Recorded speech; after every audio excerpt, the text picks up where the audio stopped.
आप सभी से आग्रह स्थान ग्रहण करने के लिए।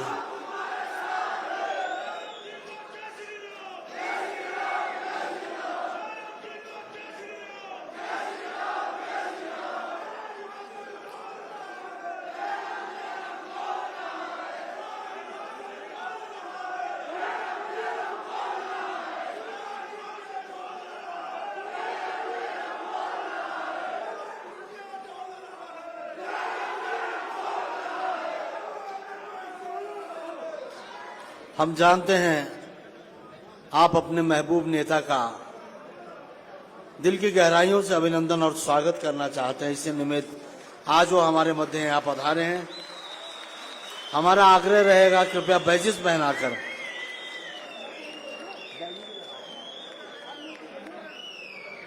माननीय मुख्यमंत्री महोदय, माननीय मंत्री महोदय, मंचासीन अन्य अतिथियों का बैजिस लगाकर अभिनंदन और स्वागत करें।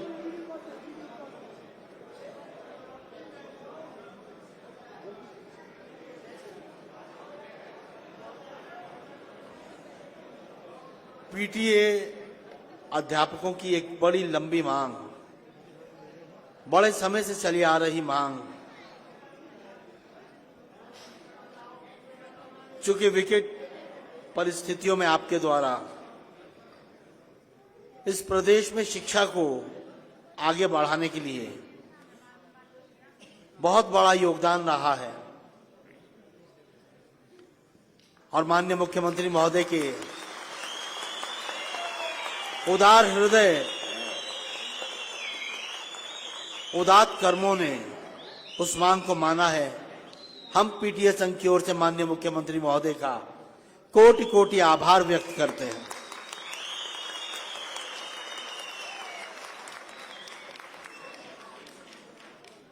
प्रत्येक परिस्थितियों में माननीय मुख्यमंत्री महोदय आप लोगों के साथ डटे रहे, आप लोगों की मांगों के प्रति चिंतन किया, मनन किया और आज वो समय था जब उन्होंने आपकी इस मांग को पूरा किया।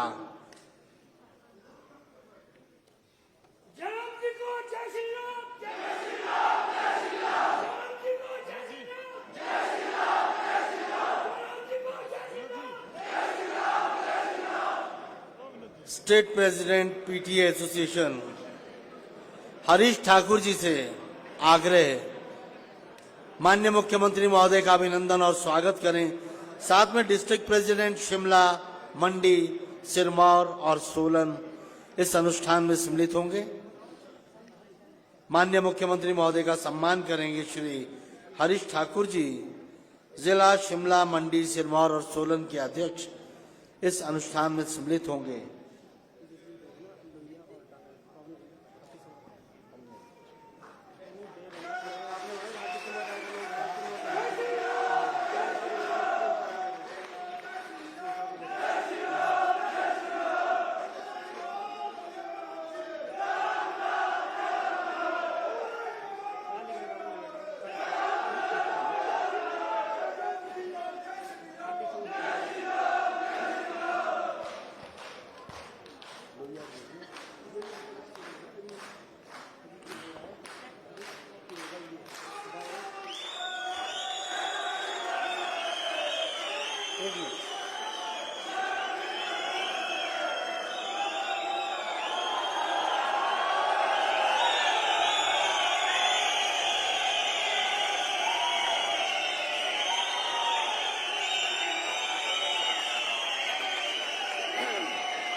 हाटी समुदाय के जो शिक्षक हैं वो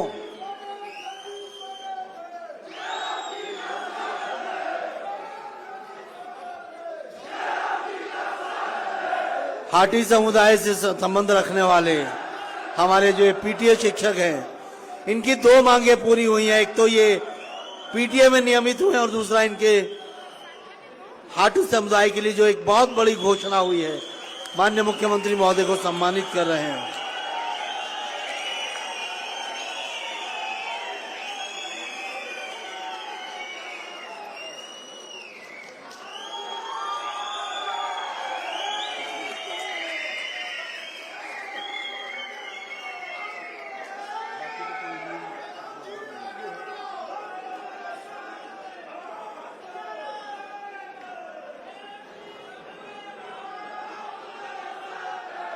बहुत बहुत धन्यवाद। हमारा आग्रह रहेगा अमित मुखिया जी, वरिष्ठ उपाध्यक्ष, राज्य पीटीए नियमित संघ, स्मृति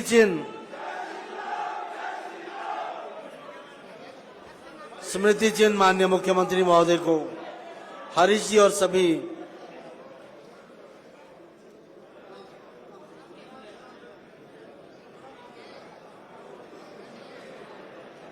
हरीश ठाकुर जी और मुखिया जी।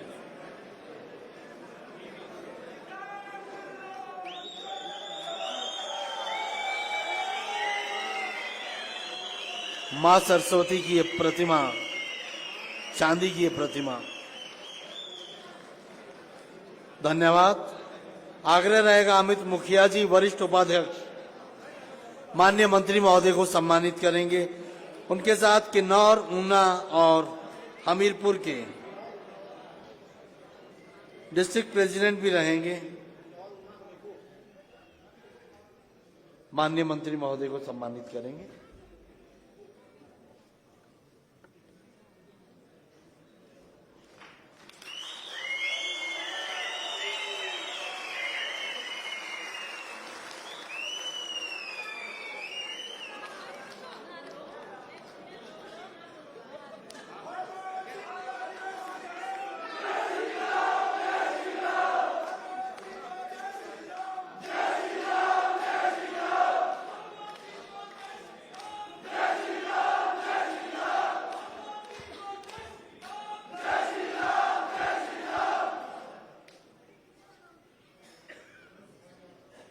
आपके प्यार, आपके खुशी और आपके स्नेह का ये सिलसिला यहीं थमा नहीं है और सम्मान की इस कड़ी में एक भव्य हार, ये भव्य हार नहीं, ये भव्य एक व्यवहार है। आपकी संवेदना है जो माननीय मुख्यमंत्री महोदय के प्रति प्रकट कर रहे हैं, प्यार के रूप में, स्नेह के रूप में जो तोहफा माननीय मुख्यमंत्री महोदय ने दिया है। पूरी स्टेट बॉडी एक भव्य हार के साथ माननीय मुख्यमंत्री महोदय का स्वागत ही नहीं, कृतज्ञ भाव प्रकट कर रही है, आभार व्यक्त कर रहे हैं। जिस मांग को माननीय मुख्यमंत्री महोदय ने पूरा किया है,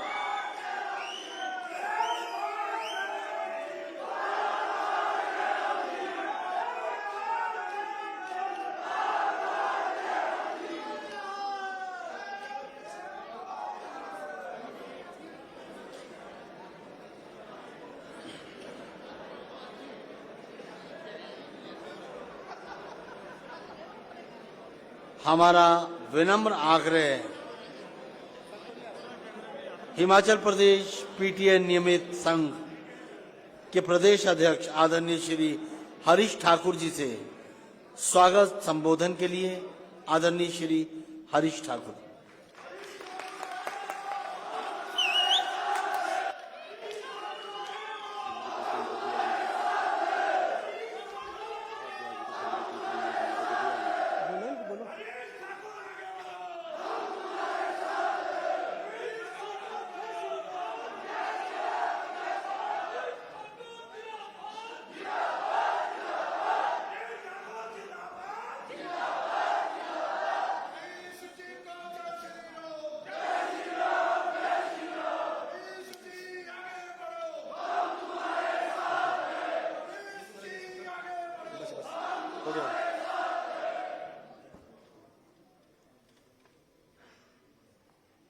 हिमाचल की उम्मीदों को विश्वास का आधार देने वाले, हम सबकी प्रेरणा के पर्याय प्रदेश के यशस्वी मुख्यमंत्री आदरणीय श्री जयराम ठाकुर जी हमारे बीच में हिमाचल प्रदेश सरकार में वर्तमान में शहरी एवं विकास मंत्री, और जब हमारा संघर्ष का दौर चला था उस वक्त हमारे शिक्षा मंत्री रहे आदरणीय श्री सुरेश भारद्वाज जी। हमारे बीच में उपस्थित शिक्षक महासंघ के आदरणीय श्री मामराज पुंडीर जी, आदरणीय श्री देष्टा जी, आदरणीय श्री जस्टर जी, पीटीए नियमित अध्यापक संघ के प्रदेश के हमारे चेयरमैन आदरणीय श्री विवेक मेहता जी, उपाध्यक्ष आदरणीय श्री अमित मुखिया जी, महासचिव आदरणीय श्री शिशुपाल गाजटा जी। वो इस कार्यक्रम में विशेष रूप से हमारे जो अतिथिगण पधारे हैं, प्रदेश के कोने कोने से आए हुए अध्यापक साथियों, पत्रकार मित्रों, पीटीए नियमित अध्यापक संघ हिमाचल प्रदेश के इस आभार एवं अभिनंदन कार्यक्रम में मैं आज माननीय मुख्यमंत्री महोदय सहित आप सभी का हार्दिक स्वागत एवं अभिनंदन करता हूं।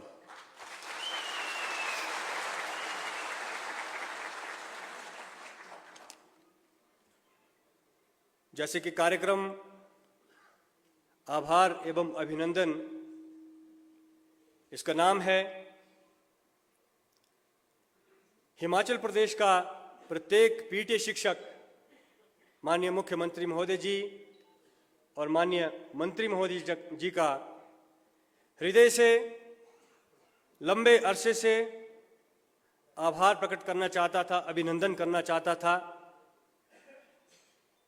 लेकिन पिछले लगभग 2 वर्षों से कोविड का दौर रहा और कोविड के दौर के चलते सोशल डिस्टेंसिंग का एक नियम बना था और अध्यापक होने के नाते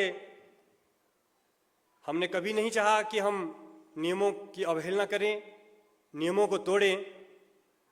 लेकिन अब ये नियम जो है वो उसमें छूट मिली है, तो मैंने माननीय मुख्यमंत्री महोदय जी से निवेदन किया कि प्रदेश का हर वो शिक्षक जिसका जीवन आपके हाथों द्वारा सुरक्षित हुआ है, वो आपका आभार और आपका अभिनंदन करने के लिए लालायित है।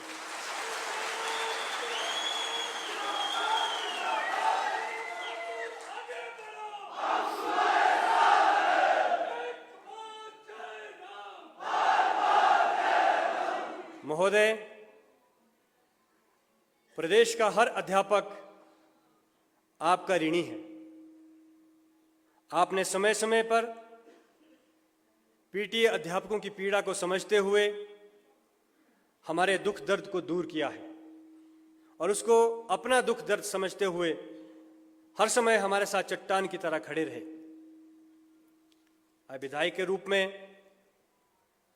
पार्टी के अध्यक्ष के रूप में और हिमाचल प्रदेश सरकार में एक मंत्री के रूप में समय समय पर आपने जो है हमारी मदद की है। इसके लिए हम हृदय से आपके आभारी हैं। आजीवन आपका हम पर यह कर्ज रहेगा। माननीय महोदय, प्रदेश में पीटीए नीति 2006 में आई।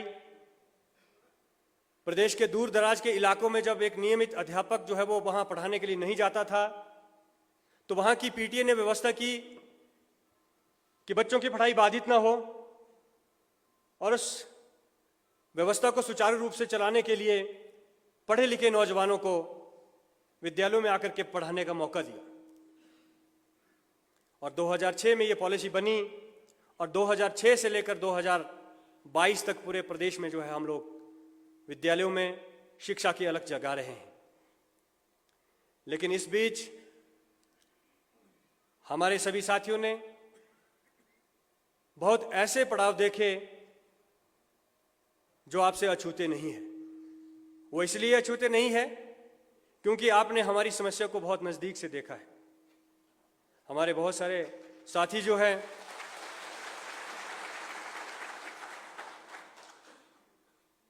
रेगुलर हुए बिना ही रिटायर भी हो गए हैं।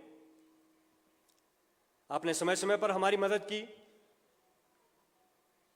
ग्रांटीनेट बढ़ाने में आपकी महत्वपूर्ण भूमिका रही। अपनी मांगों को एक अनशन के रूप में जब हम मनवाने की कोशिश कर रहे थे तो आपने उसमें मध्यस्थता करके जो है वो उस अनशन को तुड़वाया और बाद में हमारी ग्रांटीनेट में 3000 का इजाफा किया। इस बात के लिए भी हम आपका धन्यवादी हैं। माननीय महोदय, इतना ही नहीं, उसके पश्चात एक ऐसा दौर भी आया था, हमारी नौकरी के ऊपर इतना बड़ा संकट का बादल छाया था कि किसी भी क्षण हमारी नौकरी जो है वो जाने वाली थी। मुझे आज भी याद है, हम आपसे आपके आवास में मिले। आप उस वक्त पार्टी के अध्यक्ष थे और आवास में मिलने पर हमने आपको अपनी व्यथा सुनाई और व्यथा को आपने बड़ी गंभीरता पूर्वक सुना और एक जो है ऐसा निर्णय सरकार से करवाया कि मानवीय दृष्टिकोण अपनाते हुए हमारी सेवाओं को निरंतर जारी रखा जाएगा।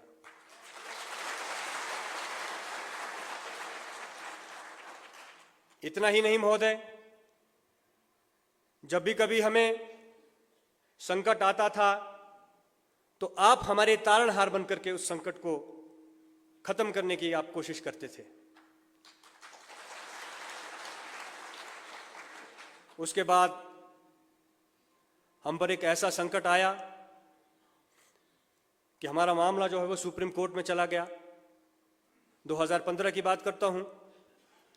2015 में हमारी सेवाओं को अनुबंध के आधार पर लिया गया और कुछ साथी हमारे अनुबंध से वंचित रह गए।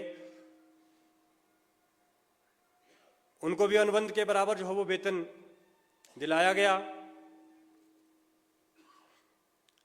उसके बाद मामला सुप्रीम कोर्ट में पेंडिंग होने की वजह से हम लोगों में बहुत निराशा का वातावरण था। जैसे कि मैंने कहा कि समय समय पर आपने हमारी मदद की और मदद करने वाले इंसान की मदद भगवान जरूर करता है, मेरा ऐसा मानना है। जनता के प्रति मानवीय दृष्टिकोण रखने वाले व्यक्ति के लिए ईश्वर की हमेशा एक अपार कृपा, एक असीम कृपा रहती है और उस ईश्वर की कृपा से, आपकी नेक नियति से हमें यह सौभाग्य मिला कि हिमाचल प्रदेश में मुख्यमंत्री के रूप में आप विराजमान हुए।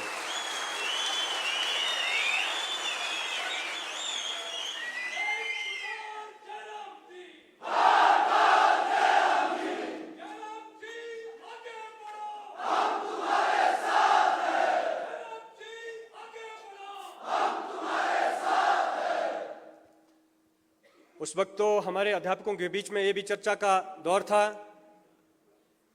कि पीटीए का हितैषी व्यक्ति जो है आज प्रदेश की सत्ता में सत्तासीन हुआ है। आपके मुख्यमंत्री बनते ही हमारी उम्मीदें और बढ़ गई और उन उम्मीदों को चार चांद लगाने में, उन उम्मीदों को पार करने में हमारे माननीय शिक्षा मंत्री तत्कालीन आदरणीय श्री सुरेश भारद्वाज जी ने इतनी अहम भूमिका निभाई कि सुप्रीम कोर्ट तक माननीय शिक्षा मंत्री महोदय जी वहां पे हमारे साथ रहे। वहीं से अधिकारियों को इन्होंने डायरेक्शंस दी, वहीं से जो है सारे मामले को निपटाने के लिए जो जितना भी प्रयास किया जा सकता था वो किया। 2018 में हम लोगों को नियमित होना था, लेकिन सुप्रीम कोर्ट में मामला लंबित होने की वजह से हम नियमित नहीं हो पाए और उस मामले को सुप्रीम कोर्ट से निकालना था। कैसे निकालना था? मामला सिर्फ पीटीए पर नहीं था, मामला पैट, पैरा और जीवीयू के ऊपर भी था। उस केस का नाम Chandramohan Negi versus state of Himachal Pradesh था और उस केस की पैरवी के लिए हिमाचल प्रदेश सरकार की तरफ से जो अधिवक्ता होना चाहिए था वो सशक्त अधिवक्ता होना चाहिए था।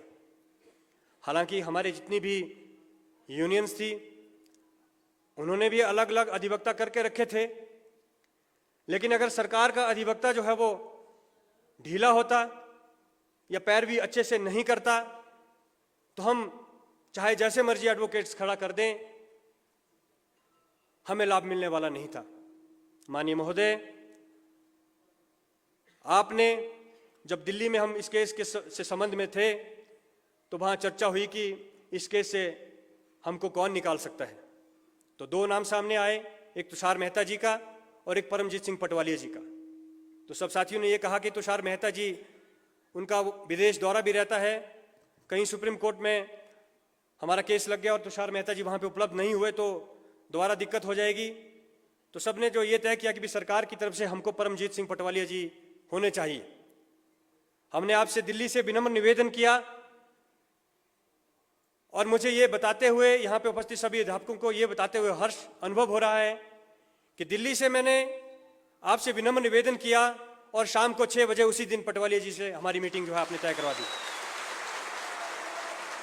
हम आपका एहसान कभी नहीं भूल सकते माननीय महोदय। और उसके परिणाम 2020 में सामने आए और 2020 में जो है वो आपके आशीर्वाद से हम लोग सुप्रीम कोर्ट के चंगुल से जो है वो बच करके बाहर निकल गए।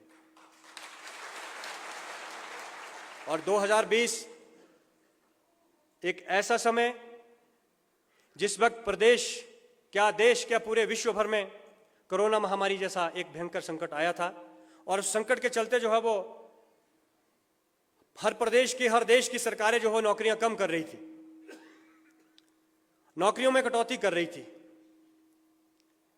नई नौकरियां किसी को नहीं दे रही थी। आपने वहां भी मानवीय दृष्टिकोण दिखाया।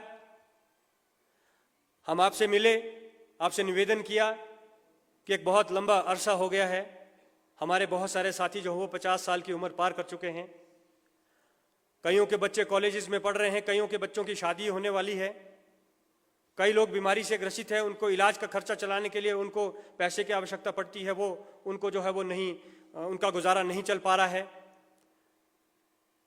तो अगर हो सके तो इस कोरोना काल के संकट के दरमियान ही आप जो है हमें नियमित करें तो हम पर आपकी कृपा रहेगी। तो आपने दोबारा एक बार फिर से आगे आकर के 7,000 लोगों के लिए जो है वो ऐसा फैसला लिया जो हमारा परिवार है, हमारे रिश्तेदार हैं, जन्मों जन्मों तक हम आपको याद रखेंगे।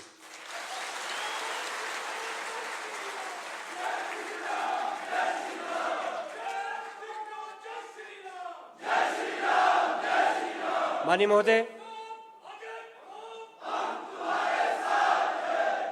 महोदय, जन्मों जन्मों तक मैं इसलिए कह रहा हूं कि जब एक परिवार की आर्थिकी सुदृढ़ होती है तो आने वाली पीढ़ियों के लिए जो है वो समस्या नहीं रहती है। अगर आप हमको नियमित नहीं करते, हमारी आर्थिकी सुदृढ़ नहीं करते, तो हो सकता है जिस संकट के दौर से, जिस मजबूरी के दौर से हमने वक्त व्यतीत किया, हमारी आने वाली पीढ़ी को, हमारे बच्चों को भी वैसे ही संघर्ष करना पड़ता। इसलिए हम तो आपको याद रखेंगे ही रखेंगे, लेकिन हमारे आने वाले जो पीढ़ी है वो भी आपको हमेशा जो इस बात के लिए जो है वो याद करती रहेगी। माननीय महोदय, इस बीच एक दौर ऐसा भी आया जब सुप्रीम कोर्ट में केस लंबित था, तो उस वक्त बहुत जद्दोजहद चलती रही कि हम रेगुलर हो सकते हैं। कुछ लोग ऐसे कहते थे कि हम रेगुलर हो सकते हैं, कुछ लोग कहते थे कि भी नहीं, केस पेंडिंग होने की वजह से हमारा नियमितीकरण नहीं हो पा रहा था। तो सभी जो कानूनविद है, उस वक्त हमारे आदरणीय शिक्षा मंत्री जी भी, इनके पास कानून विभाग भी था, तो सबसे सलाह लेकर के पीटीए अध्यापकों के लिए जो बेस्ट पॉसिबल हो सकता था वो आपने किया। हमारी गारंटी नेट जो है एक मुश्त सभी 7,000 पीटीए अध्यापकों की जो है वो दुगनी करके 35,000 37,000 ऐसे करके दी। तो इस बात के लिए भी हम आपका बहुत बहुत धन्यवाद करते हैं।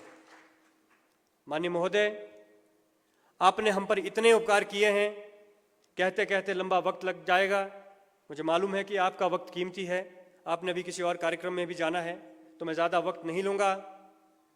मैं सिर्फ इतना ही निवेदन करूँगा कि जब 2020 में आपने हमको नियमित किया था तो आपने हमसे ये वादा किया था कि आपको वर्ष 2018 से ही नियमित माना जाएगा।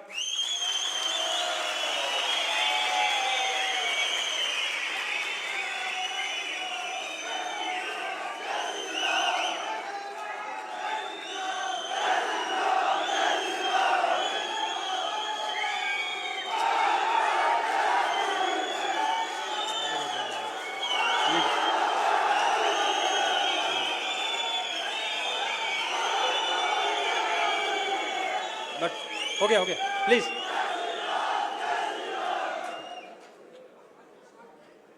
तो उस बात को लेकर के सभी साथी हम आश्वस्त थे, लेकिन जब नोटिफिकेशन निकली तो हमारा नियमितीकरण जो है वो 2020 से हमको मिला। माननीय महोदय, आज आपका आभार कार्यक्रम है, आपका अभिनंदन कार्यक्रम है। मैं इस आभार कार्यक्रम और अभिनंदन कार्यक्रम में कोई मांग नहीं रखना चाहता और इस आभार कार्यक्रम का मजा मैं किरकिरा नहीं करना चाहता। मैं केवल इतना विनम्र निवेदन आपसे करना चाहता हूं, केवल मैं आपको उतना याद दिलाना चाहता हूं कि आपने हमसे ये वादा किया था, हो सके तो इस वादे को आप जरूर पूरा करेंगे। आप इस कार्यक्रम में आए, इस गरिमामयी कार्यक्रम की शोभा बढ़ाई। हिमाचल प्रदेश के कोने कोने से लोग आपको यहाँ पे देखने के लिए सुबह 10 बजे से बैठे हैं। हमने बड़ा कार्यक्रम करने का सोचा था। हाँ, कुछ लोग 4 बजे से आए हैं, सुबह 4 बजे पहुँच गए हैं महोदय। बड़ा कार्यक्रम करने का सोचा था, लेकिन वेदर फोरकास्ट होने की वजह से, मौसम खराब होने की पूर्वानुमान की वजह से हमने इस कार्यक्रम को जो है इंडोर करने का फैसला किया। लेकिन फिर भी प्रदेश के कोने कोने से लोग यहाँ पे पहुँचे हैं आपका दीदार करने के लिए, आपसे बात करने के लिए। आप इस कार्यक्रम में आए, इस कार्यक्रम की शोभा बढ़ाई। माननीय मंत्री जी, आप भी इस कार्यक्रम में आए, आपका भी अपार स्नेह हम पर हमेशा रहता है। आप हमको प्यार से जहाँ भी कहीं थोड़ा सा वक्त लूँगा। माननीय मंत्री महोदय जी के साथ जब पहली बार मिलना हुआ तो वो अनुभव थोड़ा खराब रहा।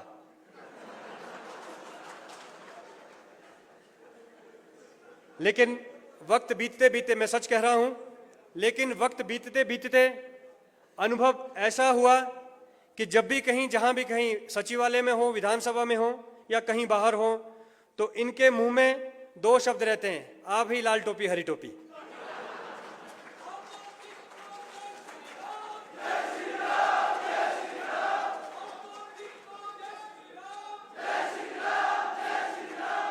तो मैं इस अपार स्नेह के लिए माननीय मंत्री महोदय जी का भी हृदय से अभिनंदन करता हूं, हृदय से आभार करता हूं। माननीय मुख्यमंत्री महोदय, आपका विशेष लगाव, विशेष आशीर्वाद, विशेष प्यार हम पे है। मैं तो ये कहूंगा कि मुझ पर आपका आशीर्वाद है और मेरे सब साथियों पर आपका आशीर्वाद है। मैं उम्मीद करता हूं कि ये आशीर्वाद, ये प्यार, ये स्नेह ऐसा आजीवन बना रहेगा। आप इस कार्यक्रम में आए, आपका पुनः एक बार आभार, एक बार अभिनंदन। इसी के साथ मैं अपनी वाणी को विराम देता हूं। जय हिंद, जय भारत।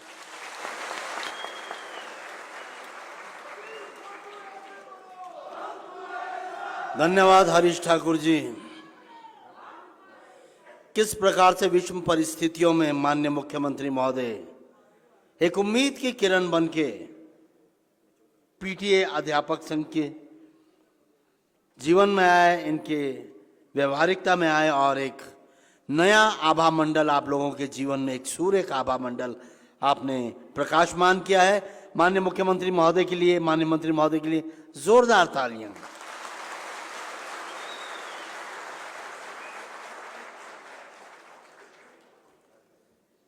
विनम्र आग्रह हिमाचल प्रदेश की राजनीति की। अब माफी चाहूंगा, स्मृति चिन्ह माननीय मंत्री महोदय को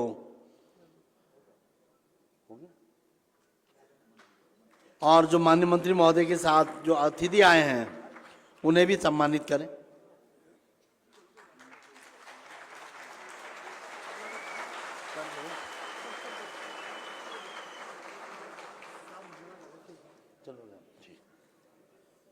विनम्र आग्रह हिमाचल प्रदेश के जननायक माननीय मुख्यमंत्री, आग्रह रहेगा माननीय शहरी विकास, आवास, नगर नियोजन, संसदीय कार्य, विधि एवं सहकारिता मंत्री सुरेश भारद्वाज जी से उद्बोधन के लिए। बोलो भारत माता की, भारत माता की, भारत माता की।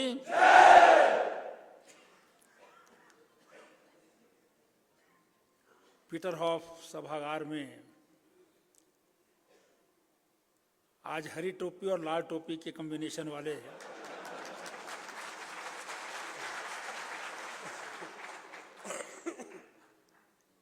इस पीटीए नियमित अध्यापक संघ के कार्यक्रम में हिमाचल प्रदेश के जननायक, प्रदेश का इतिहास भी बदलने वाले और अब रिवाज भी बदलने वाले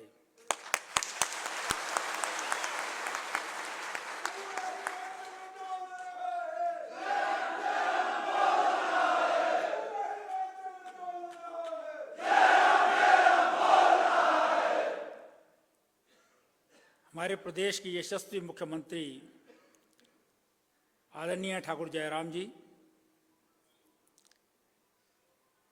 पीटीए अध्यापक संघ के हरी टोपी वाले प्रधान श्री हरीश ठाकुर जी और लाल टोपी वाले उप प्रधान श्री अमित मुखिया जी,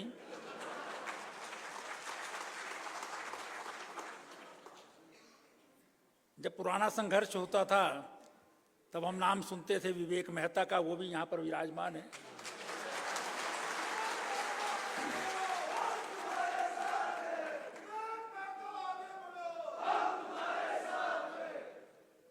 हमारे प्रदेश के किसान मोर्चा के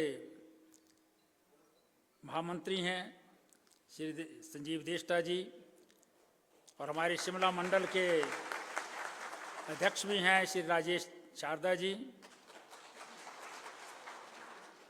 यहाँ हिमाचल प्रदेश के कोने कोने से आए सभी अध्यापक बंधुओं, भगिनी, आपने लंबी लड़ाई के बाद एक मुकाम पाया है और इस सफलता के लिए मैं आपको बहुत बहुत बधाई देता हूँ। मैं आभार व्यक्त करना चाहता हूँ हिमाचल प्रदेश के जननायक आदरणीय ठाकुर जयराम जी का। जयराम जी को जय श्री राम, जय श्री राम, जय श्री राम। जयराम जी को जय श्री राम, जय श्री राम, जय श्री राम। जिन्होंने विधायक रहते हुए, मंत्री रहते हुए, पार्टी का अध्यक्ष रहते हुए आपकी मदद की और जब स्वयं बागडोर संभाली प्रदेश की तो आपकी आशाओं पर पूरा उतरते हुए जो एक असंभव काम था उसको संभव करके दिखाया और आपके साथ साथ पीटीए के साथ साथ पैट और पैरा और उसके बाद और भी बहुत सारे, सबका जो है वो उद्धार किया, नियमितीकरण किया।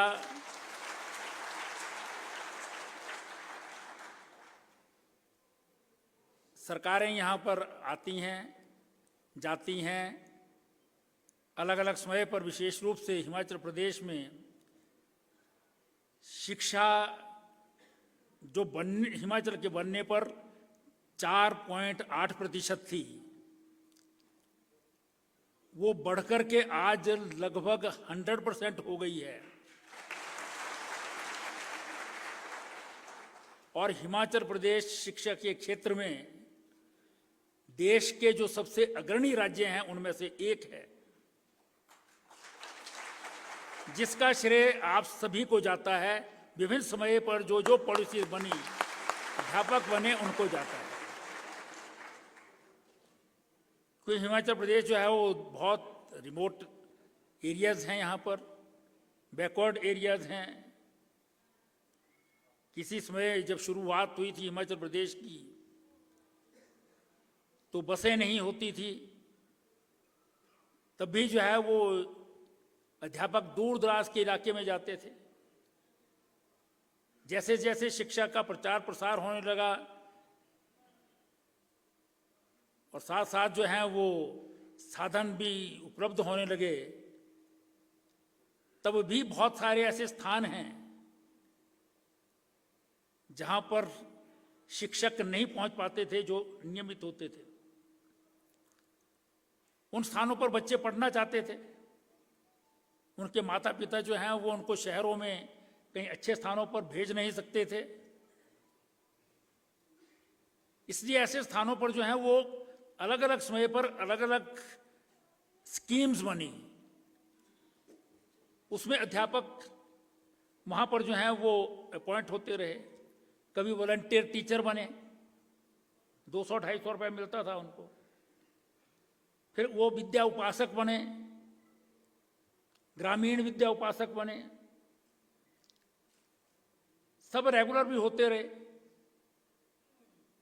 फिर पीटीए आया, पेरेंट टीचर एसोसिएशन, गवर्नमेंट ने ग्रांट इन एड दी, और ऐसे स्थानों पर जहां टीचर रेगुलर नहीं जाता, जहां वहां पर कई बार संभव नहीं हो पाता है, तो स्थानीय स्तर पर जो है वो युवक युवतियां पढ़े लिखे हैं जो वहां पर रहते हैं, रह सकते हैं, पढ़ा सकते हैं, उनके लिए जो है वो अलग अलग पॉलिसी बनी और उसमें जो है वो आप लोगों की अपॉइंटमेंट भी हुई। तो शायद उस वक्त आप लोगों का तो कसूर नहीं था कि भी आप लोग की ये स्कीम बनी, लेकिन जब स्कीम बन गई तो उसके बाद उसका लॉजिकल एंड तक जो है पहुंचाना जो है वो फिर सरकार की जिम्मेवारी हो जाती है। अलग अलग समय पर जो है वो एफर्ट्स आप करते रहे हैं, संघर्ष करते रहे हैं, सब कुछ करते रहे हैं, लेकिन ये तो माननीय मुख्यमंत्री आदरणीय ठाकुर जयराम जी की विल पावर थी और उन्होंने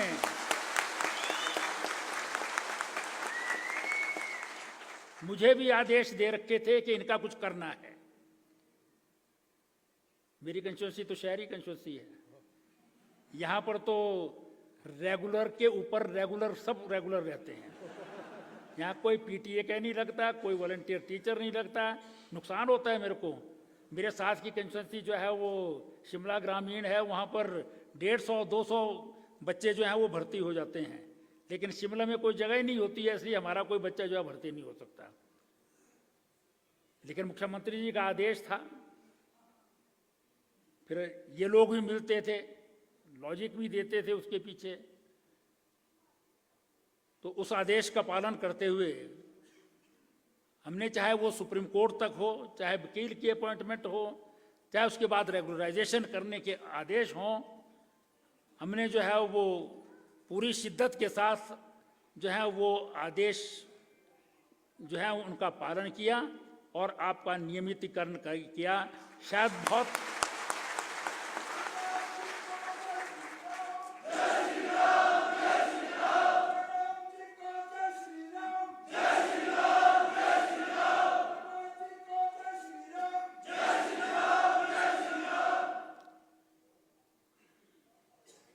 क्योंकि ये एक पूरे जो है प्रोसेस में जो है वो किसी चीज़ को लाना वो बहुत आसान काम नहीं था। लेकिन हिमाचल प्रदेश के, इसीलिए मैंने प्रारंभ में कहा था कि इतिहास बदलने वाले हैं। 2017 से पहले हिमाचल प्रदेश में सरकारें आती थी, जाती थी। इनके साथ भी मैं मजाक इसलिए किया करता था कि भी हरी टोपी और लाल टोपी इकट्ठी कर दी। पहले ये होता था 5 साल हरी टोपियां दिखाई देती थी, आप सब भी हरी टोपियां पहनते थे। फिर जब दूसरी सरकार आती थी बदल जाती थी, लाल टोपियां होती थी। लेकिन माननीय मुख्यमंत्री जी ने आने के बाद जो है वो दोनों इकट्ठी कर दी, लाल पहनो चाहे हरी पहनो, कोई भेदभाव नहीं रखा। ना सराज में भेदभाव रखा, ना रोडू में भेदभाव रखा, ना धर्मशाला में रखा, ना चंबा में रखा। किसी भी स्थान का जो है वो अध्यापक हो,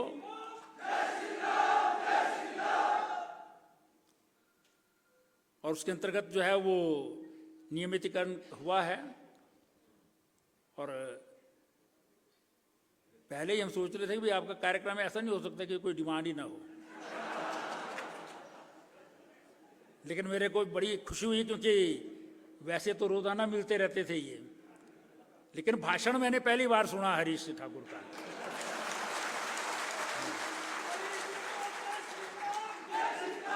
और मुझे लगता है कि ठाकुर साहब को जो है वो कहीं बाद में जो है वो हरीश की जो है वो दिक्कत ना आ जाए, ये कैंडिडेट ना हो जाए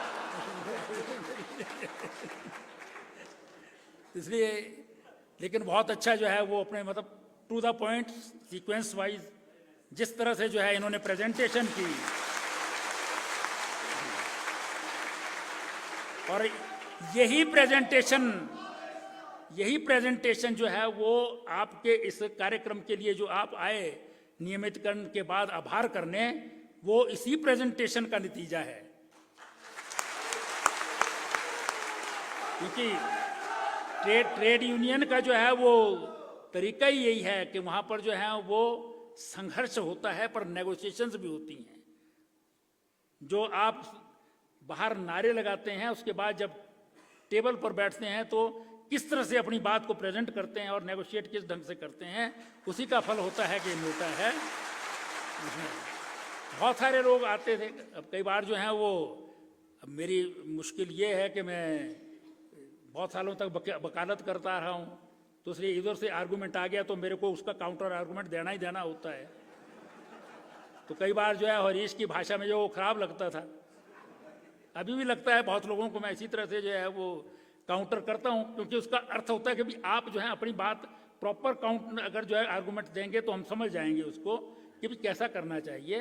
तो इसलिए जो है वो बहुत अच्छी तरह से जो है प्रेजेंट किया, और आज भी जो है बहुत अच्छी तरह से ये भी बोला कि मैं कोई मांग नहीं कर रहा हूं, लेकिन मांग भी कर ली। और मुझे उम्मीद है कि आदरणीय मुख्यमंत्री जी जो हैं वो बहुत ही संवेदनशील हैं, हर एक तरह के लोग इनके हम कैबिनेट में देखते हैं, बाहर देखते हैं। आप ही की तरह जो है वो और भी बहुत सारे जो हैं वो अध्यापक में हैं, दूसरे डिपार्टमेंट्स के हैं, किस प्रकार से हर एक के लिए जो है वो पूरा लिख कर के लाते हैं कि ये होना चाहिए, ये होना चाहिए, ये होना चाहिए। फिर सबको जो है वो कि इसको लॉ से कैसे होना है, फाइनेंस से कैसे होना है, पर्सनल से कैसे होना है, एक एक चीज़ के बारे में मतलब इतनी संवेदनशीलता मुझे नहीं लगता आज तक के किसी भी चीफ मिनिस्टर में हिमाचल में रही हो।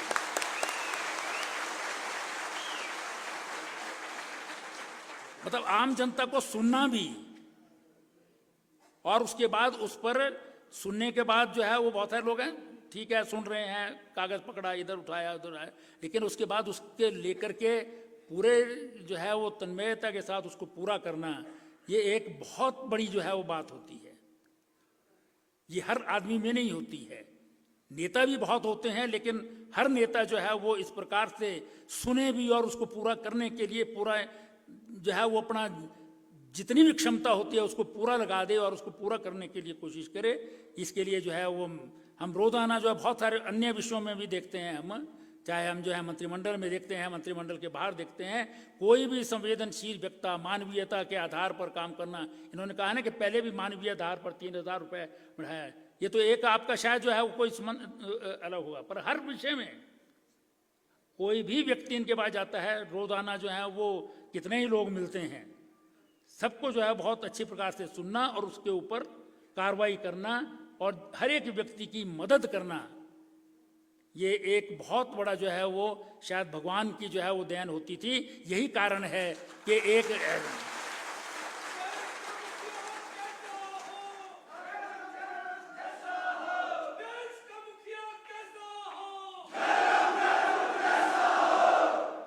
यही कारण है कि जो व्यक्ति 9 किलोमीटर स्कूल जाता रहा हो, 9 किलोमीटर घर वापस पैदल जाता रहा हो, उसी को पीड़ा समझ में आती है। जो आम जन होता है, गरीब लोग होते हैं, गांव के लोग होते हैं, पर्वतों में कंदराओं में रहने वाले लोग हैं, वही लोग जो हैं वो उस पीड़ा को समझ सकते हैं और वही उसका निदान भी कर सकते हैं। और इस प्रकार के मुख्यमंत्री को पा करके जो है वो हिमाचल प्रदेश जो है वो सौभाग्यशाली है। और यही कारण है ये जो 1985 से चला आ रहा है, हिमाचल प्रदेश में एक रिवाज चल रहा है कि 5 साल पर जो है वो हरी टोपी, 5 साल में लाल टोपी। इस बार ये दोनों टोपियां समाप्त होकर के एक ही टोपी रहने वाली है और हिमाचल प्रदेश में रिवाज बदलना है। और जैसा हरीश ने कहा और आप लोगों का यहाँ पर जो है वो जिस प्रकार से जो है उसके ऊपर प्रसन्नता व्यक्त करने का जो है तरीका है, उससे मुझे लगता है कि हिमाचल प्रदेश में रिवाज बदलेगा। माननीय मुख्यमंत्री जी जो हैं वो हिमाचल प्रदेश आगे बढ़ेगा।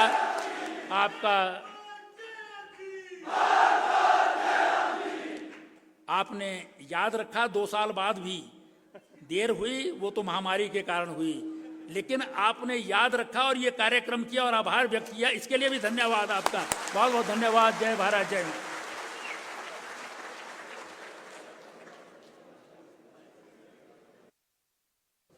बहुत बहुत धन्यवाद माननीय मंत्री महोदय।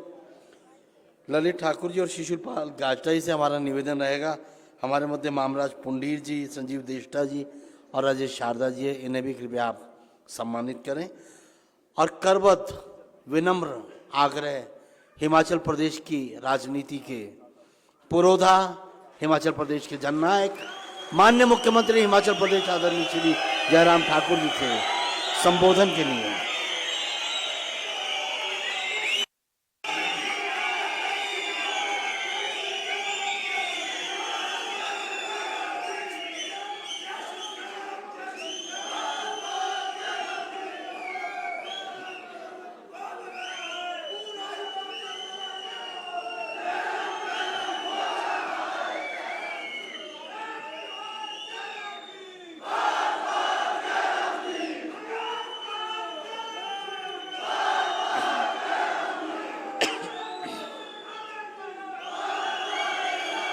भारत माता की, भारत माता की, भारत माता की।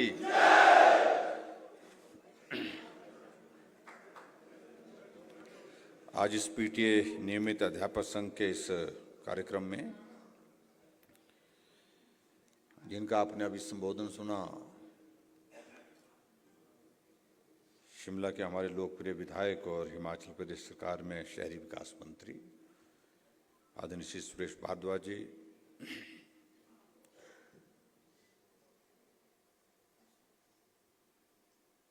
पीटीए के हमारे प्रदेश के अध्यक्ष हरीश ठाकुर जी, उपाध्यक्ष अमित मुखिया जी, उनके साथी विवेक मेहता जी, शिशुपाल जी, प्रताप फौजी जी, ललित ठाकुर जी, कपिल जी, हरिओम जी, किरण नेगी जी, सुभाष भारद्वाज जी और यहाँ ममराज पुंडीर जी और हमारे मंडल के शिमला के अध्यक्ष भी यहाँ पर, शारदा जी यहाँ पर हैं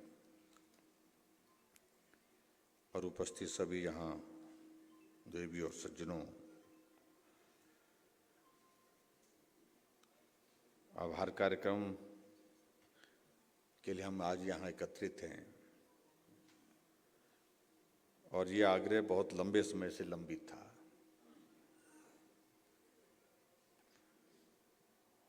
हमने सोचा था कि काम हो गया, 1-2 बार बोलेंगे कि हम आपका आभार व्यक्त करना चाहते हैं और उसके बाद फिर बोलेंगे कि अब हो गया, अब क्या करना है। लेकिन आप लोगों ने जिद पकड़ी हुई थी और हरीश जब भी मिलते थे तो बार बार कहते रहते थे कि कार्यक्रम रह गया। हमने कहा क्या कार्यक्रम रह गया, तो हम सब लोग मिलना चाहते थे। हालांकि अलग अलग जगह अलग अलग समय में हमारा मिलना होता रहा, लेकिन सामूहिक रूप से मुझे लगता है कि लंबे अरसे के बाद इस प्रकार से मिलना आज हुआ है। और आज आप लोगों ने ये कार्यक्रम यहाँ जो रखा है आभार का, उसके लिए मैं भी आभार व्यक्त करता हूँ।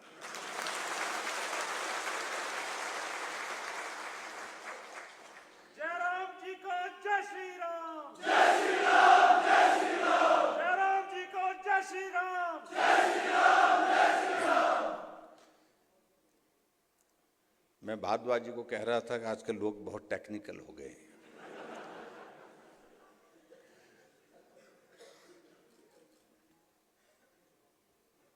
मैं अपने विधानसभा क्षेत्र जाता हूँ, मंडी जाता हूँ, कहीं भी जाता हूँ तो हरीश जी कहीं न कहीं मिलते रहते हैं, क्योंकि मेरे गांव के पास घर है इनका। गांव जाते हैं तो भी मिलते हैं। एक दिन मेरे को मेरे साथी कहने लगे कि पूरे प्रदेश के जितने भी ये सारे संगठन हैं, सारे संगठनों के अध्यक्ष जो है वो कर्मचारियों के हमारे विधानसभा क्षेत्र से सराज से पढ़ाते हैं। और मैं भी इस बात को लेकर के थोड़ा कई बार पूछता था सबको। चिट्ठी आ जाती थी, लेटर पैड आ जाता था, ये इसका अध्यक्ष बन गया, वो उसका अध्यक्ष बन गया, वो उसका अध्यक्ष बन गया। मैंने कहा भाई ये सराज में क्यों बना रहे हैं आप लोग? फिर मालूम पड़ा कि ऐसा रिवाज रहा है। रिवाज की बात फिर आती है बात। और स्वाभाविक रूप से मुझे लगता है कि इसके पीछे एक मंशा ये भी रहती होगी कि जहां सहजता से बात कही जा सकती है, पहुंचाई जा सकती है, तो वो करना चाहिए।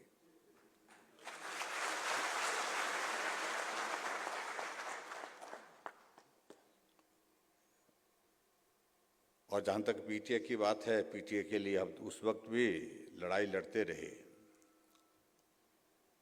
जब हम सत्ता में भी नहीं थे।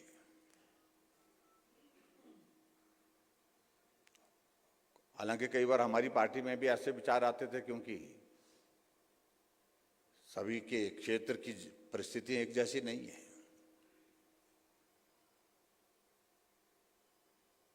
इसमें हमको निर्णय क्या लेना चाहिए, हमको इनके साथ खड़े होना चाहिए या नहीं होना चाहिए।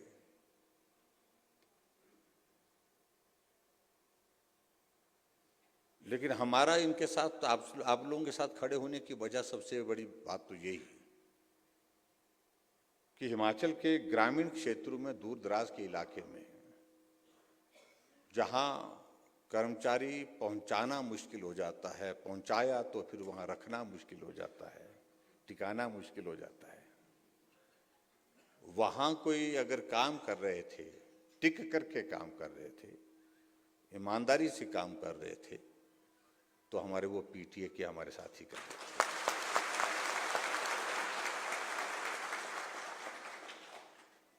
इसलिए कभी मन में भाव था कि कभी हो, क्योंकि मेरे विधानसभा क्षेत्र के अधिकांश स्कूल जो है वो पीटीए के माध्यम से चल रहे थे, एसएमसी के माध्यम से बाद में चल रहे थे कुछ जगह। तो ऐसे हालात में हमने इस बात को लेकर के तय किया कि जो लोग ऐसी विकट परिस्थितियों में काम कर रहे हैं, जब भविष्य के सामने एक बहुत बड़ा प्रश्न चिन्ह है, कल मालूम नहीं क्या होगा, ये निश्चित नहीं था, लेकिन फिर भी एक मकसद के साथ लगे हैं कि हमें काम करना है और कल हमारा भविष्य सुरक्षित होगा, इस उम्मीद के साथ आप लोग लगे हुए थे। और इसलिए फिर मैंने इस बात को सोचा, कई वर्षों से आप काम कर रहे हैं तो मानवीय दृष्टिकोण यही बनता है कि आपके भविष्य के बारे में, आपके बच्चों के भविष्य के बारे में भी हम सबका सोचना, ये हमारा दायित्व बनता है। मैंने एक बार नहीं, अनेकों बार देखा मैंने,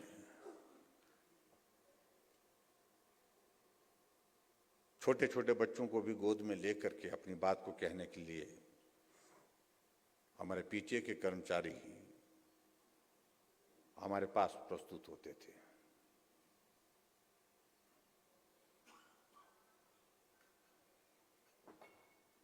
और कुछ लोग इस बात को लेकर के चिंतित रहते थे स्वाभाविक रूप से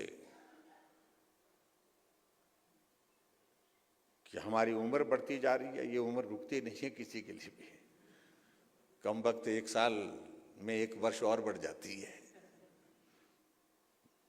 तो इसलिए किसी के बस की बात नहीं है, उम्र तो बढ़ती रही। कुछ लोगों का यह था कि अब अगर हमारी उम्र एक सीमा से पार हो जाएगी तो हमारा भविष्य तो समाप्त हो जाएगा। इसलिए कई बार लगता था कि भाई मदद करनी चाहिए, रास्ता क्या निकलेगा।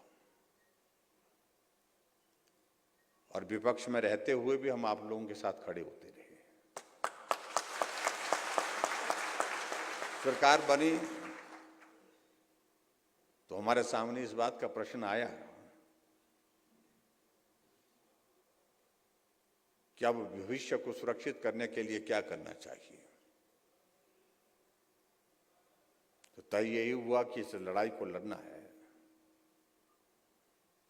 और नौबत यहां तक आ गई कि सुप्रीम कोर्ट तक लड़ना पड़ा।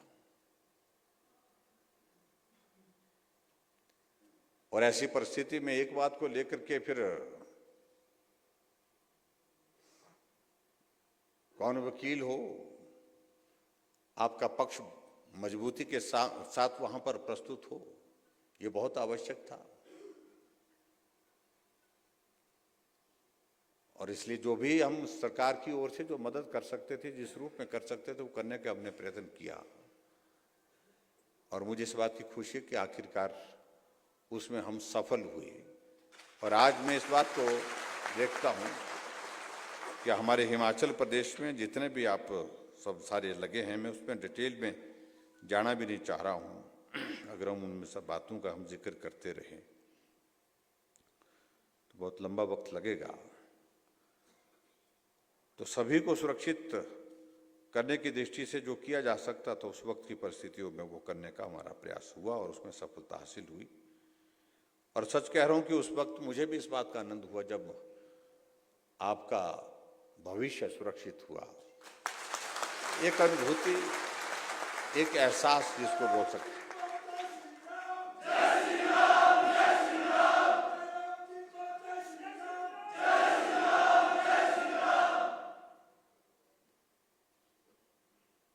एक एहसास इस बात का कि किसी के भविष्य को बनाने में और उनके बच्चों के भविष्य बनाने में हम कुछ मदद कर सके, ये एक बहुत बड़ा संतोष होता है। और उस दृष्टि से वो सारी चीजें की और हम आगे बढ़े। और आज मुझे इस बात की खुशी है कि आप एक सुरक्षित, जिसको बोल सकते हैं, भविष्य की तलाश में जहां भटक रहे थे, वो तलाश आपकी पूरी हो गई।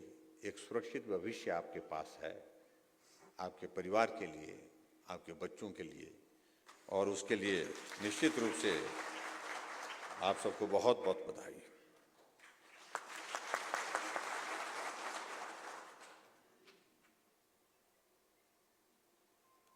और उस वक्त के इस निर्णय से लगभग 6,500 के लगभग पीटीए, 3300 के लगभग शायद पैट थे ना, 3300 के लगभग पैट थे, और 97 जो है हमारे पैरा टीचर्स पे थे। और बीच में ये उससे पहले एक दौर ये आया कि भाई पैसे बहुत कम मिलते हैं, तो एक दौर हमको उस वक्त लगा कि आपको कि जो हमारा जो आपको GIA जो है वो उसमें थोड़ा सा इंक्रीज करना चाहिए। हमने 3000 का इंक्रीज भी किया था ताकि थोड़ा आपके लिए राहत का एक दौर निकल सके। देखिए, अध्यापकों का एक बहुत बड़ा रोल होता है समाज के निर्माण में, देश के निर्माण में। जिस भी देश में टीचर्स अपना दायित्व जो है जिम्मेवारी के साथ समाज को दिशा देने के लिए, जो हमारी नई पीढ़ी है उसको, उसका भविष्य को एक दिशा देने के लिए काम करता है, उस देश का भविष्य निश्चित रूप से सुरक्षित होता है और उस देश का भविष्य उज्जवल होता है। और उस दृष्टि से मैं कह सकता हूं कि अगर आजकल के दौर में हम देखें, भारत में पिछले कई वर्षों से, जब से आदरणीय प्रधानमंत्री नरेंद्र मोदी जी देश के प्रधानमंत्री बने हैं, हर क्षेत्र में सुधार हुआ है, हर क्षेत्र में कह सकता हूं मैं।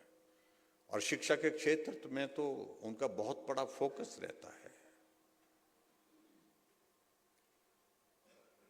और हमेशा इस बात को लेकर के कि हमारे आने वाली जनरेशन और बेहतर करे, हमसे बेहतर करे, क्योंकि हमको वो अपॉर्चुनिटीज नहीं मिल पाई थी।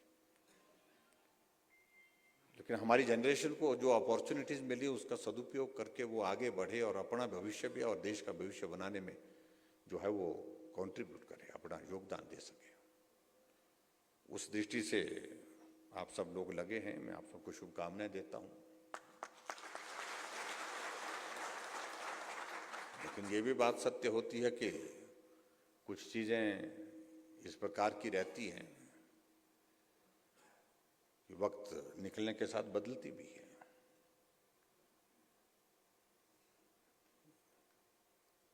ये अच्छी बात है कि आपने सुरेश भारद्वाज जी के उस दौर को याद रखा है। आजकल उनके पास महकमा और है, लेकिन इन्होंने उस वक्त भी, जबकि इनको कोई लाभ नहीं था, व्यक्तिगत रूप से अगर देखते शिक्षा मंत्री के नाते, क्योंकि इनके यहाँ पर तो एक भी पीटीए का आदमी नहीं है मेरे ख्याल में।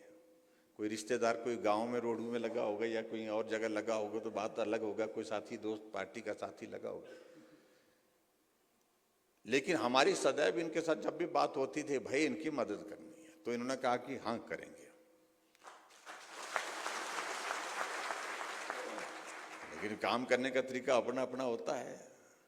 अब हरीश जी बोल रहे थे कि मेरा अनुभव अच्छा नहीं रहा, पहली बार। आप चले गए होंगे मिलने के लिए, बिना समय लेकर के गए होंगे और अपनी बात कही होगी आपने कि भी ये करना है, ऐसा करना है, ये हमारी समस्या है। तो भारद्वाज जी कई बार सुनते सुनते बोल भी देते हैं, और होता भी है। वकील हैं तो वकील, इनका कहना साफ है कि भाई अगर सामने से तर्क आता है तो यहां से भी तर्क देना ही पड़ता है, बात तो कहनी पड़ती है। लेकिन मुझे इस बात की खुशी है कि जब आपके मामले में मदद करने के लिए रास्ते तलाशने लगे, तो उस वक्त रास्ते तलाशने के उस दौर में सुरेश भारद्वाज जी का बहुत बड़ा योगदान था। मदद का रास्ता क्या हो सकता है?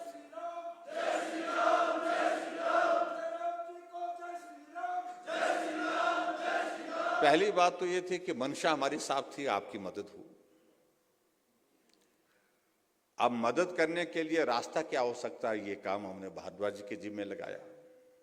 ये वकील भी हैं और उन्होंने सारी बारीकियों को समझा, बारीकियों को जाना, उसके बाद कहा इन एक एक चीज को लेकर के इस प्रकार से करना है, और तभी हम आगे बढ़े और इस सारी चीज को, इस काम को हम पूरा कर पाए हैं।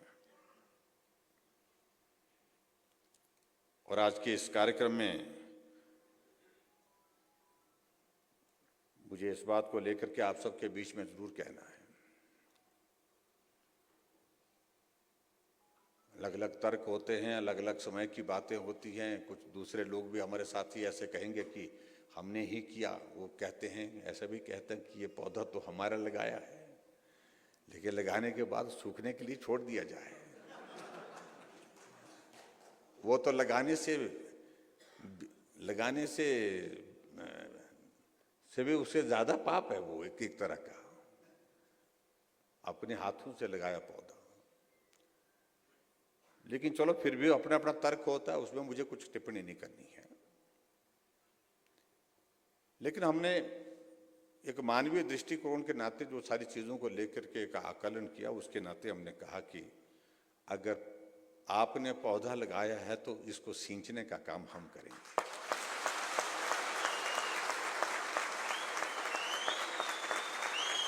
और हमने किया भी।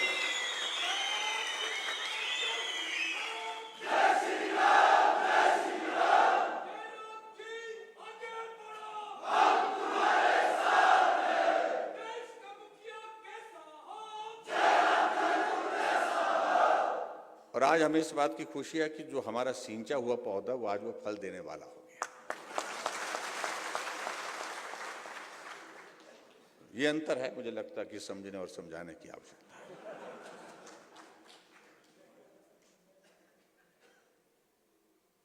बाकी सारी बातें होती रहेंगी। मेरा भी बैठकों का क्रम बहुत लंबा चौड़ा है, रात तक मुझे निकलना पड़ेगा। आप सबके दर्शन करने का मौका मिला, आप लोगों ने कहा कि मांग कोई नहीं है, इसके लिए मैं आपका धन्यवाद करता हूं। आपका बहुत बहुत आभार। आभार के लिए बुलाया था, मैं भी आपका आभार व्यक्त करता हूं।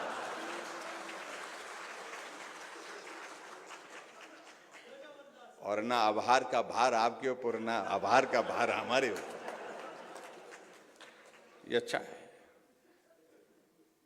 लेकिन अंत में इन्होंने एक बात कही कि मांग नहीं कर रहा हूं, लेकिन जो बात कही है, हमने पहले भी एक ही बात कही कि भाई हम रास्ता तलाशेंगे समाधान का। और जो आप लोगों ने बात कही है, और जब लगाने की बात आई तो उस वक्त नोटिफिकेशन हुई तो वो रिट्रोस्पेक्टिव इफेक्ट से नहीं हुई, वो प्रोस्पेक्टिव इफेक्ट से हुई। और उस वक्त आप लोगों ने कहा कोई बात नहीं, हो गया, ठीक है, हो गया, बहुत अच्छा है। मुझे अच्छी तरह से याद है उस वक्त आप लोगों को लगा कि भाई एक बार हाथ में लग जाना चाहिए जरा, बाकी बाद में देखेंगे। आज कैबिनेट में हम चर्चा कर रहे थे, हमारे कुछ साथियों ने, कर्मचारियों ने कहा पहले पदनाम के लिए लड़े, अब आकर के बोलते कि पदलाभ भी चाहिए। तो स्वाभाविक, उनका बुरा नहीं, ऐसा नहीं है कि उन्होंने गलत मांग की है। ये स्वाभाविक रूप से एक टेक्निकल टर्म्स होती हैं, कुछ चीजें टेक्निकल चीजें होती हैं, पहले ये कर लेते हैं फिर उसके बाद देखेंगे भाई।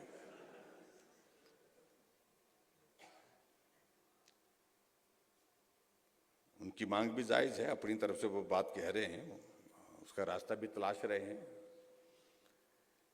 और जहां तक आप लोगों ने जो बात कही है कि रिट्रोस्पेक्टिव इफेक्ट से इसको लागू करने की जो बात है और इसकी फाइनेंशियल इम्प्लीकेशंस को मैंने कहा है कि इसको वर्कआउट करिए कितना होता है। कुछ तो हमने दिया भी शायद में, कुछ थोड़ी बात है,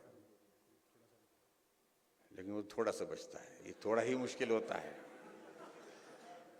और कई बार क्या हो जाता है कि भाई थोड़ा सा वो करते करते फिर सारी चीजें फिर से खुल जाती है। अभी मैं कर्मचारियों के कार्यक्रम में था, कुल्लू में था, कांगड़ा में था, मंडी में था, खूब कार्यक्रम हुए।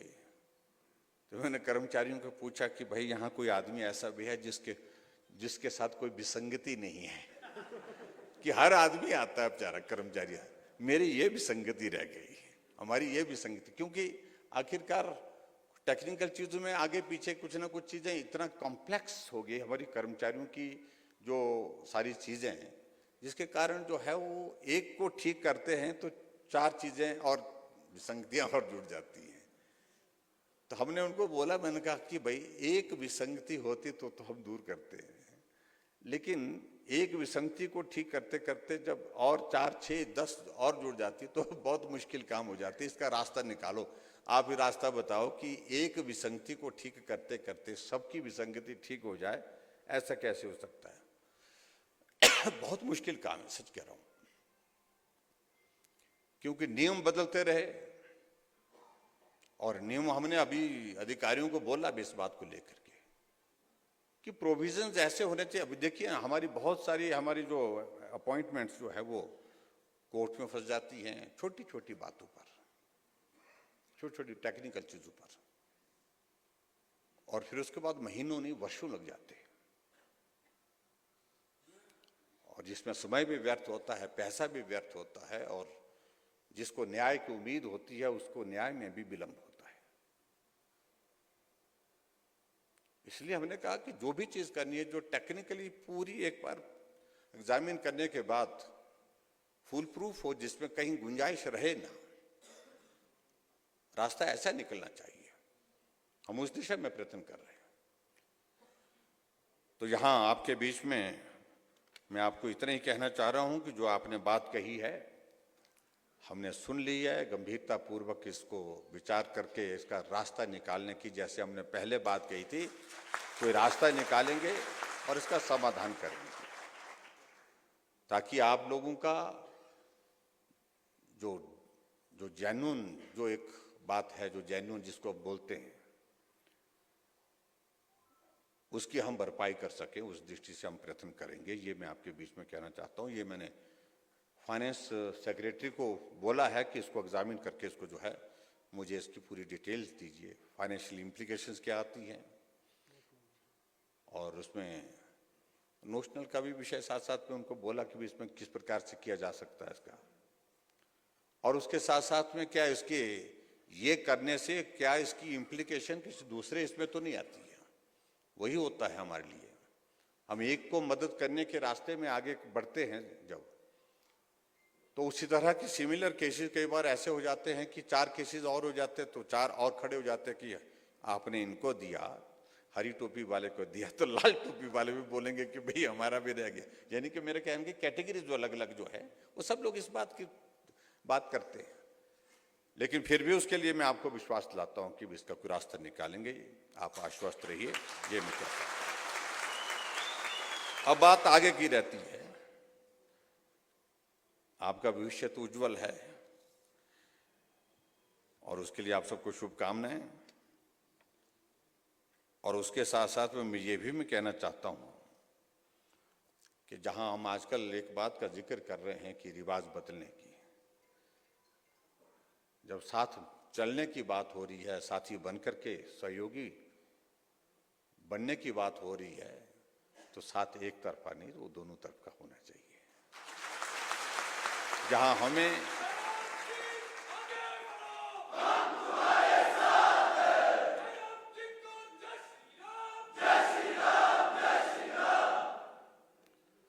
और जहां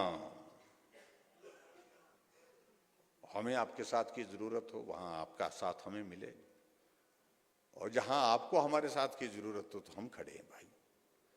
तो इसलिए इस तरह से साथ निभाएंगे। और मैं हमेशा इस बात को कहता हूं कि लंबे समय के साथी बनकर के चले, और लंबे समय के साथी बनकर के आपका भविष्य भी अच्छा हो, आपको कठिनाई हो वहां हम खड़े हों, जहां हमें कठिनाई हो तो आप खड़े हों, तो उसी को साथी कहते हैं। और उस दृष्टि से मेरा आप सबसे यही निवेदन है कि आप मिलकर के चलिए। और आप सबके आज के इस कार्यक्रम के आयोजन के लिए मैं आप सबका एक बार धन्यवाद करता हूं। आने वाले समय में कुछ दिनों के बाद मॉडल कोड ऑफ कंडक्ट लग जाएगा, हमारा मिलना मुश्किल होगा। मुश्किल तो मतलब ऐसा तो नहीं, मिलते तो रहेंगे, लेकिन ऐसी बातें करने का अवसर ज़्यादा नहीं हो पाएगा। लेकिन हमने अपनी बातों को, अपनी भावनाओं को आज व्यक्त करके रखा आपके सामने। और हिमाचल में निश्चित रूप से सत्ता फिर भाजपा की बनेगी, सरकार भाजपा की बनेगी, कोई ताकत नहीं रोक सकती।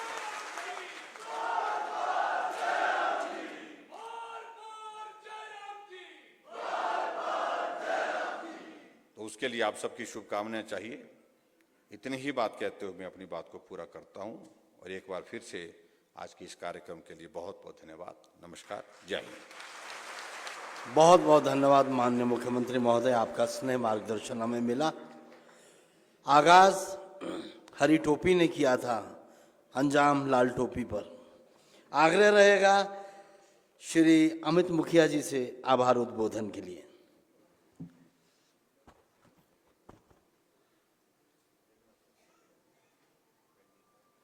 7,000 पीटीए शिक्षकों के परिवारों की भाग्य रेखा,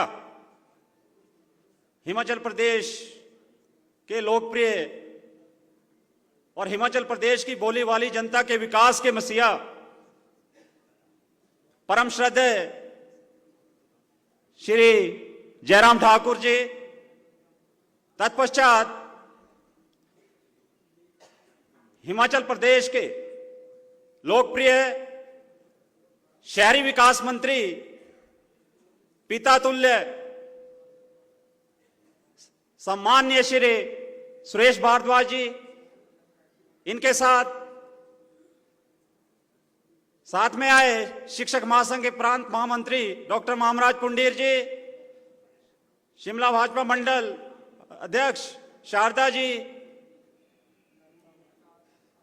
यहां पर पीटीए शिक्षक संघ हिमाचल प्रदेश के लोकप्रिय अध्यक्ष मेरे छोटे भाई हरीश ठाकुर जी, चेयरमैन विवेक मेहता जी, प्रताप फौजी जी, कपिल बरसांटा जी,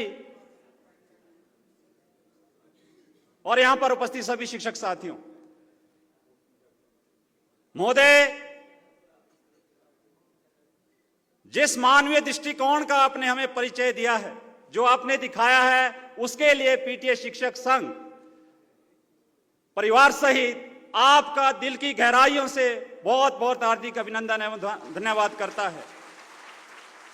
हमारे बच्चे, हमारे आने वाली पीढ़ी भी आपके इस एहसान को कभी नहीं भुला सकती जो आपने हमें इतना बड़ा तोहफा प्रदान किया है। उसके लिए मैं एक बार फिर से आपका यहां पर आगमन पर दिल की गहराइयों से पूरे पीटीए शिक्षक संघ हिमाचल प्रदेश की ओर से दिल की गहराइयों से बहुत बहुत हार्दिक अभिनंदन एवं धन्यवाद करता हूं। धन्यवाद।